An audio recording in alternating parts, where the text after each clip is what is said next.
Assalamualaikum warahmatullahi wabarakatuh. Kembali lagi di channel saya, Anissa Fitri.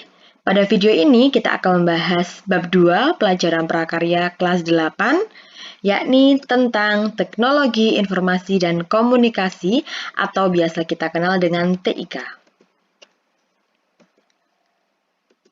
Sejarah teknologi informasi dan komunikasi. Pada zaman prasejarah, teknologi informasi dan komunikasi yang dilakukan manusia berfungsi sebagai sistem untuk pengenalan bentuk-bentuk yang manusia kenal. Komunikasi manusia pada zaman ini berupa suara dengusan dan menggunakan isyarat tangan.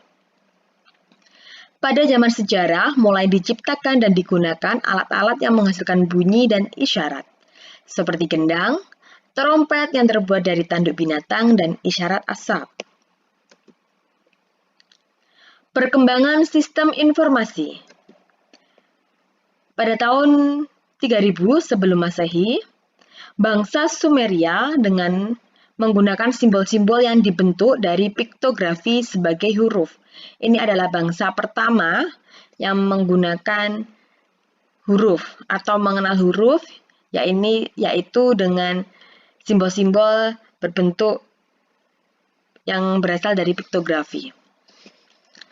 Tahun 2900 sebelum Masehi, bangsa Mesir kuno menggunakan huruf hieroglif. Hieroglif merupakan bahasa simbol di mana setiap ungkapan diwakili oleh simbol yang berbeda. Tahun 5000 sebelum Masehi, manusia sudah mengenal cara membuat serat dari pohon papirus yang tumbuh di sekitar sungai Nil. Serat papirus dapat digunakan sebagai kertas. Tahun 105 Masehi, pada masa ini bangsa Cina berhasil menemukan kertas. Kertas yang ditemukan adalah kertas yang kita kenal sampai sekarang ini. Kertas ini dibuat dari serat bambu yang dihaluskan, disaring, dicuci, kemudian diratakan dan dikeringkan. Media penghantar komunikasi. Ini ada dua, yaitu media penghantar komunikasi lama atau kuno, dan yang kedua adalah media komunikasi modern. Ini. Media kuno itu seperti ada kentongan, daun lontar, lonceng, burung merpati, prasasti, trompet dari tanduk hewan, trompet keong, asap, serat papirus, dan piktografi. Bu Aning jelaskan yang kentongan. Kentongan digunakan di Indonesia sudah sejak lama. Alat ini sudah ada sejak zaman Kerajaan Demak, Surakarta, Goa Talo, dan Yogyakarta. Kentongan berfungsi untuk memberi informasi kepada masyarakat bahwa telah atau akan terjadi sesuatu. Tanda atau kode yang digunakan berbeda-beda. Kentongan besar biasa disebut beduk. Di Indonesia, sebuah beduk biasa dibunyikan untuk pemberitahuan mengenai waktu sholat atau sembahyang. Kemudian daun lontar. Pada zaman yang sedikit lebih maju, manusia sudah mulai memakai bahasa tulisan sebagai media komunikasi. Kegiatan surat menyurat di Indonesia telah dimulai sejak masa Kerajaan Kutai, Tarumanegara, Majapahit, Sriwijaya, dan Mataram. Media yang digunakan untuk menulis surat adalah daun lontar. Selain itu, ada juga yang menggunakan kayu, bambu, tulang binatang, rotan, dan lempengan batu yang dikenal dengan nama prasasti. Daun lontar sebagai bahan naskah dipakai di Asia Selatan dan Asia Tenggara. Kemudian yang ketiga adalah lonceng. Lonceng atau genta adalah suatu peralatan sederhana yang digunakan untuk menciptakan bunyi. Bentuk lonceng biasanya menyerupai sebuah tabung dengan salah satu sisi yang terbuka dan bergema saat dipukul. Alat untuk memukul dapat berupa kayu atau besi. Lonceng pada umumnya dibuat dari logam.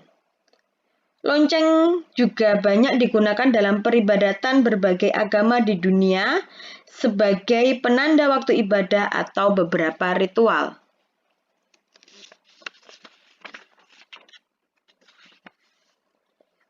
Yang keempat, burung merpati atau biasa dikenal dengan merpati pos adalah burung merpati yang dilatih untuk mengantarkan surat atau pesan.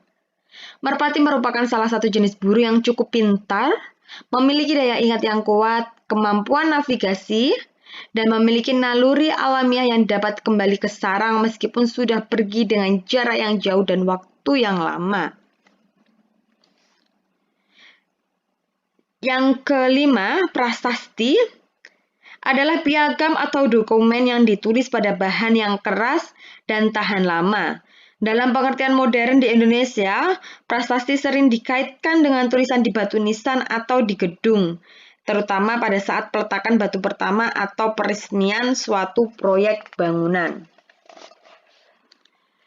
Kemudian ada terompet dari tanduk hewan. Dahulu bunyi terompet digunakan sebagai alat komunikasi untuk menandai dimulai atau berakhirnya kegiatan-kegiatan tertentu.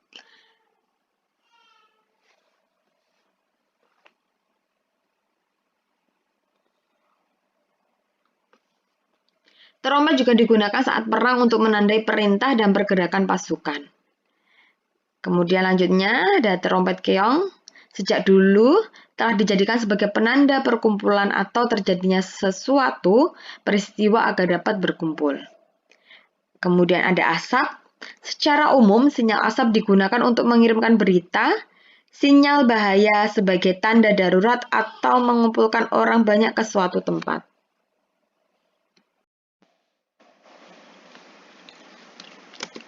Kita lanjut, media komunikasi modern. Ada surat kabar atau koran, radio, televisi, faksimili, handy talkie atau biasa disebut dengan HT, komputer atau laptop. Saya jelaskan, surat kabar atau koran dikenal pertama kali tahun 59 sebelum Masehi pada masa kekaisaran Romawi kuno. Saat itu, surat kabar hanya berisi jurnal kegiatan sang kaisar. Surat kabar adalah media cetak yang berisi berbagai informasi seperti sosial, budaya, hukum, politik, hiburan, dan teknologi. Seiring dengan perkembangan zaman, surat kabar bukan hanya dalam bentuk media cetak, juga dalam bentuk surat kabar elektronik atau surat kabar digital. Yang kedua, radio. Penemuan radio diawali dengan ditemukannya gelombang radio oleh Heinrich Hertz pada tahun 1887. Sekitar 10 tahun kemudian, Guglielmo Marconi membuat radio pertama tepatnya tahun 1897. Radio berfungsi sebagai alat komunikasi yang hanya terdengar suara saja. Siaran radio menyajikan informasi berita, musik, dan diskusi yang hanya bisa didengar saja. Yang ketiga adalah televisi, sebuah alat penangkap siaran bersuara dan bergambar. Televisi berasal dari dua kata Latin yaitu tele artinya jauh dan vision yang berarti tampak. Jadi televisi berarti melihat jarak jauh. Televisi ditemukan pertama kali oleh Paul Nipkow pada tahun 1883. Penemuan ini berawal dari ditemukannya cakra metal dalam bentuk logam kecil yang diputar dan memiliki banyak lubang.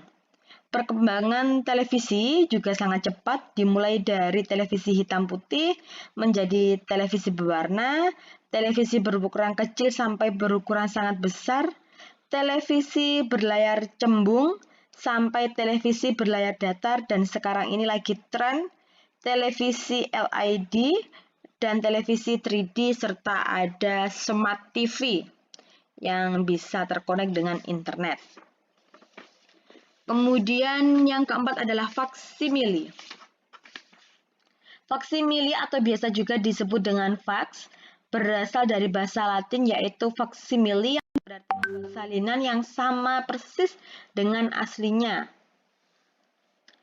Kemudian yang ada telepon ini, tapi di sini tidak tertulis ya, ditambah sendiri. Nanti telepon merupakan alat komunikasi yang dapat mengirim pembicaraan melalui listrik. Dengan telepon, manusia dapat berkomunikasi secara lisan dengan seseorang yang terbentang jarak sangat jauh. Telepon pertama kali ditemukan oleh Alexander Graham Bell. Kemudian ada handphone. Sejak 3 April 1973 telah dikenal handphone. Handphone biasa juga disebut telepon genggam atau telepon seluler. Handphone merupakan suatu terobosan baru yang sangat spektakuler saat ini dalam dunia informasi. Kalian juga memiliki handphone, saya juga memiliki handphone, bahkan handphone sekarang itu sangat canggih. Hanya dengan kita pegang handphone, kita bisa menjelajah informasi seluruh dunia. Kemudian handy-talkie atau HT adalah alat komunikasi menggunakan sinyal frekuensi tertentu sebagai pemancarnya untuk menghubungkan handy-talkie yang satu dengan yang lain. Alat ini biasa digunakan oleh satuan kepolisian, tentara, dan juga pihak satuan pengaman atau satpam. Ini menggunakan sinyal sebagai pemancarnya ya. Kemudian ada komputer atau laptop. Komputer adalah seperangkat alat elektronik yang dipergunakan untuk mengolah data secara cepat dan tepat sehingga menghasilkan informasi yang akurat. Komputer ditemukan oleh 3 seorang penemu, yaitu Herman Hollerich, Howard Aiken, dan Charles Babbage. Kehadiran komputer ini di dunia saat ini memberikan perubahan yang sangat luar biasa. Banyak masyarakat yang beranggapan bahwa komputer hanya digunakan untuk mengetik saja, padahal komputer dapat diaplikasikan dalam berbagai bidang seperti kedokteran, matematika, dan penerbangan. Nah, untuk kalian lebih paham, agar lebih paham lagi, ini ada tugas. Kalian tulis di buku tulis, lalu jawabannya juga ditulis di buku tulis, nanti difoto dan dikirim tugasnya ke link yang akan Banding share atau di link Google Classroom. Soal yang pertama adalah perhatikan alat komunikasi kuno di sekitarmu.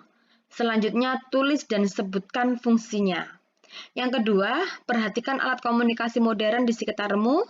Selanjutnya, tulis dan sebutkan fungsinya. Demikian tadi penjelasan tentang teknologi informasi dan komunikasi. Semoga bermanfaat dan jangan lupa subscribe. Terima kasih. Wassalamualaikum warahmatullahi wabarakatuh.